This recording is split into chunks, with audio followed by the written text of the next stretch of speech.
Hi guys, I'm your weekly literature guide here in Dumaguete City. My name is Marianne. I'm a certified book lover.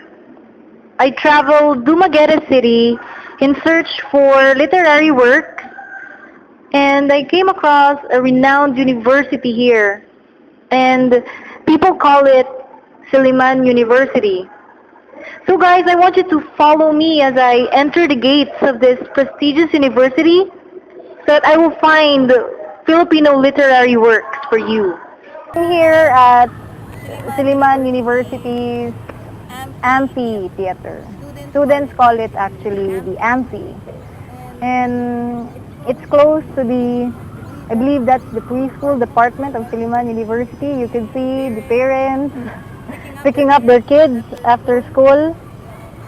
So going back after countless hours of searching for a literary work written by a Filipino, I was able to find one.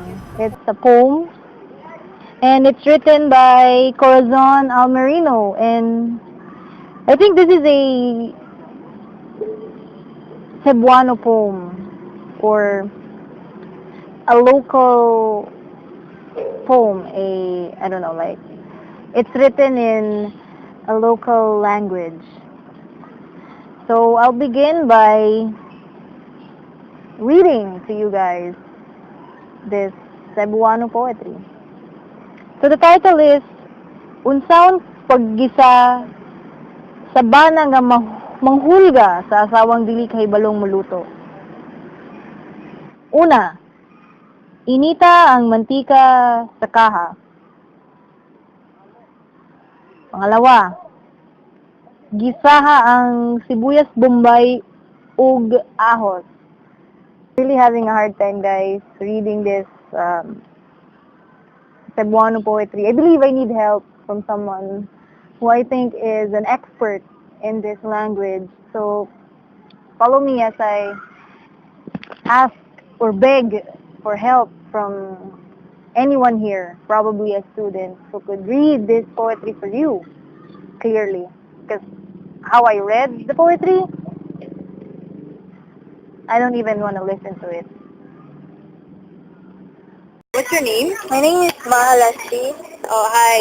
And actually, I was reading a Cebuano poetry a while ago, but I'm having a hard time because it's in a dialect that I'm not very familiar of. So when I was like looking at you, I had this sense that you could help me like read the poetry to our viewers so that they could understand. This is actually a travel guide wherein we travel Dumaguete in search for literary works written by Filipino authors. And okay, so are you willing to read I'm willing. poetry for our viewers?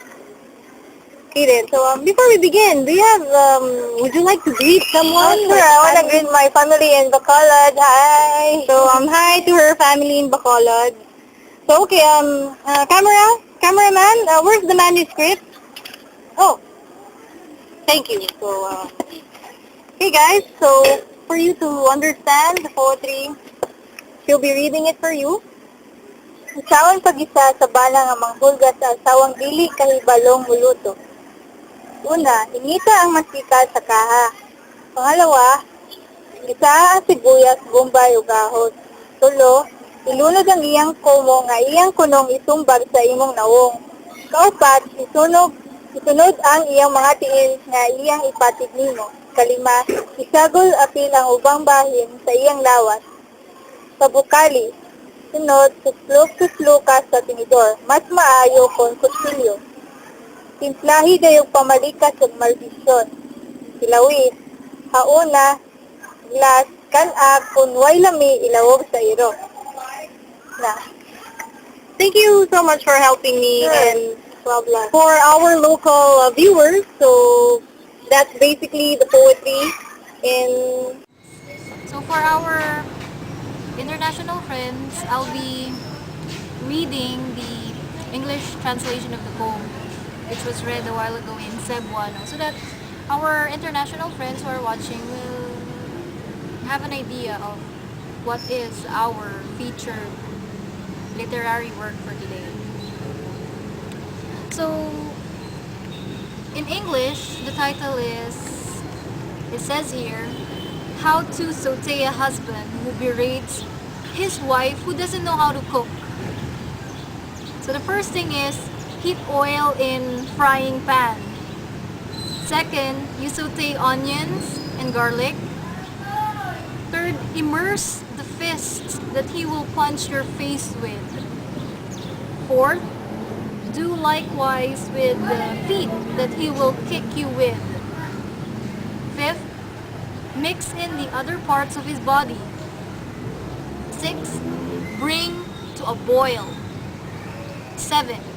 Pierce with fork, better with a knife. 8. Season with curses and maledictions. 9. Taste. 10. Remove from fire. And 11. Eat. If no good, throw to the dogs. We're about to end the show, but I was actually jotting down some notes about how I interpret this Cebuano poetry that we featured for today's episode. And if you try to analyze the poem in its literary concept, basically the poem is like a recipe book or similar to a recipe book wherein it explains or tells you how a wife would cook her husband who discriminates her simply because she doesn't know how to cook. But if you try to delve on the figurative meaning of the poem, you could come up with so many interpretations of the poem. But I'll be featuring one interpretation. So I think this poem is trying to highlight domestic violence. I can say that this piece shows us that women are not afraid anymore to fight or to avenge for themselves. It's like how the poem elaborates the way of cooking an abusive husband, wherein we could say that women now are strong enough to fight for themselves, strong enough to tell society that women should not be oppressed. And also it would depict that in the society that we live in, women are not anymore voiceless, and women know how to stand for themselves, especially when they are mistreated. Waiting for a silly manian who's going to be featured in our episode for today, because we will be asking that silly manian his or her opinion about our hot topic. Oh look, there's one. Hi, Hello, my name is Mary, and what's your name? I'm Kay. Oh, nice to meet you, Kay. So, I'd like to know what's your course. I'm taking up management. Wow, I think that's a lovely course. And I'd also like to ask you this question because you will be our featured silly manian for this week's episode. Wow, literature travel guide in Dumaguete. So, I'd like to know your opinion. What do you say about women in cooking? Women in cooking? Mm-hmm. For me, I don't think it's only women should cook. Why did you say that? Why? Because cooking does not know gender, right? Well, I mean, some women should cook, others don't, and some men cook, and others don't. So I think that's equal. I agree. So, hey guys, that's Kay Lopez, and that's her opinion for this week's episode. Then, so bye for now. So I'll be featuring my cameraman, or I should say camera woman. Her name is Crystal D, and without her, this show will not be a success. So